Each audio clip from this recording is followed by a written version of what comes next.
اس دور کا سب سے بڑا مسئلہ غلامی تھا۔ آج بھی مسائل ہوں گے، ہمارے ہاں سب سے بڑا مسئلہ پیسہ ہے، تو لوگ سمجھتے ہیں کہ بس کسی طریقے سے یہ آ جائے تو شاید باقی سارے مسئلے حل ہو جائیں۔ حالانکہ کسی پنجابی شاعر نے کہا تھا کہ دل دے اندر وسن والا مالک یہ مہمان نہیں ہوندا تے چوکھا رزق بھی جوڑ لئیے تے بانج نصیبوں کھان نہیں ہوندا۔ لیکن بعض لوگ سمجھتے ہیں کہ شاید سارا کچھ پیسہ ہی ہے اور اسی میں وہ باتوں کو تولتے رہتے ہیں، اسی میں سارا کچھ کرتے رہتے ہیں۔ اس دور کا سب سے بڑا مسئلہ غلامی تھا، اور غلام بکتا تھا اور پھر اس کے بچے بکتے تھے۔ تو جب کوئی غلام آزاد ہوتا تھا نا تو وہ سمجھتا تھا کہ اب تو میں دنیا میں آ گیا ہوں۔ آزادی ایک بہت بڑی نعمت ہے، بہت بڑی نعمت۔ بندہ جب آزادانہ گھومتا ہے نا، دیر کے بعد ایک قول پڑھا حضرت علی کا، شاید پہلے پڑھ لیتے تو کچھ سوچیں اور ہوتی۔ آپ نے فرمایا تھا اسے مبارک ہو جسے تھوڑے لوگ جانتے ہیں، اسے مبارک ہو۔ ایک وقت ایسا آتا ہے کہ انسان تو اپنی مرضی سے اپنے دوستوں کے پاس بھی نہیں بیٹھ پاتا، وہ تو اپنی مرضی سے گھوم پھر بھی نہیں سکتا، ایسے حالات اس پر آتے ہیں۔ آزادی ایک بہت بڑی نعمت ہے زندگی میں، اسے سمجھیں۔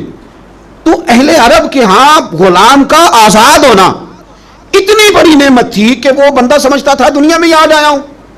حضرت زید بن حارثہ نبی پاک کے غلام ہیں، بچپن میں کسی نے اغوا کیا، مکے لا کے بیچا، اور پھر حضرت خدیجہ الکبریٰ رضی اللہ تعالی عنہا کے ذریعے حضور کی بارگاہ تک آ گئے۔ ان کے والد اور چچا اور ایک روایت میں ان کا بھائی پیسے لے کے حضور کی بارگاہ میں آئے، کہا ہمارا بیٹا آپ کے پاس ہے، یہ پیسے لے لیں، ہمیں دے دیں، ہم نے لے کے جانا ہے۔ تو نبی کریم صلی اللہ علیہ وسلم نے بات سن کے مسکرائے۔ کچھ مسکراہٹیں بڑی معنی خیز ہوتی ہیں۔ حضور مسکرائے، فرمایا میں زید کو بلاتا ہوں، اگر وہ تمہارے ساتھ جانا چاہے تو یہ پیسے تم ساتھ اپنے پاس رکھو، ایسے مفتی لے جانا اگر جانا چاہے۔ تو حضور تو مسکرا رہے تھے نا، لیکن انہیں ابھی اس بات کا پتہ نہیں تھا، وہ ابھی اس رستے کے مسافر نہیں تھے۔ وہ کہنے لگے جی یہ کیا بات ہوئی، وہ غلامی نہیں چھوڑنا چاہے گا؟ کیونکہ غلامی تو سمجھتے تھے کہ جیے ہی آج ہیں جب آزاد ہو گئے، جی وہ جانا نہیں چاہیں گے، یہ کیا بات ہوئی؟ تو حضور نے فرمایا میں بلاتا ہوں نا، جانا چاہے تو لے جاؤ۔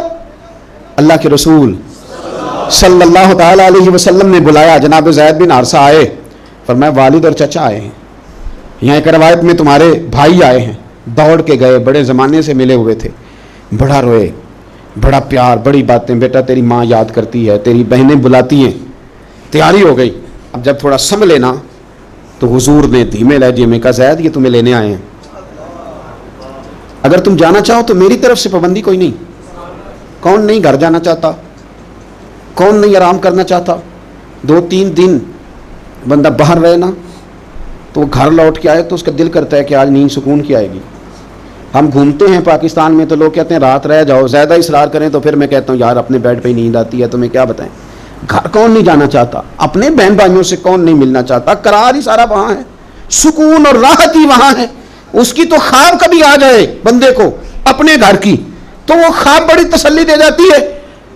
تو حضرت زید سے حضور نے فرمایا جانا چاہو تو چچا کا تو خیال تھا نا کہ یہ دوڑ لگا دے گا، یہ بھاگ جائے گا، گھر قریب آتا ہے تو حضور بھی سواریاں، مدینہ قریب آتا تو تیز کر دیا کرتے تھے، تو یہ تو دوڑے گا۔ لیکن جب کہا نا جانا چاہو تو چلے جاؤ، تو حضرت زید دور کھڑے تھے، دوڑ کے آ کے حضور کے پیروں میں بیٹھ گئے، کہنے لگے سونے ہاں اماں بڑا پیار کرتی ہے، بہنیں انتظار کر رہی ہیں، پر آپ کو چھوڑ کے کون جائے؟ حضور آپ کو چھوڑ کے چلا جاؤں، یعنی آپ کو چھوڑ کے؟ بولے بریلی کے امام، کہنے لگے تیرے قدموں میں جو ہے غیر کا منہ کیا دیکھیں، تیرے قدموں میں جو ہیں، تیرے قدموں میں جو ہیں، تیرے قدموں میں جو ہیں وہ غیر کا منہ کیا دیکھیں؟ کون نظروں پہ چڑھے دیکھ کے طلبہ تیرا، اور فرمانے لگے تیرے ٹکڑوں پہ پلوں، مجھے غیر کی ٹھوکر پہ نہ ڈال، میں جھڑکیاں کھاؤں کہاں چھوڑ کے صدقہ تیرا۔ حضور یہی رہنا ہے، یہی رہنا ہے، ہمیں کوئی آزادی نہیں چاہیے، کوئی آزادی نہیں۔ یہ غلامی کئی آزادیوں پہ قربان کی، جب پیار ہو گیا، جب محبت ہو گئی تو انداز بدل گئے، طریقے بدل گئے۔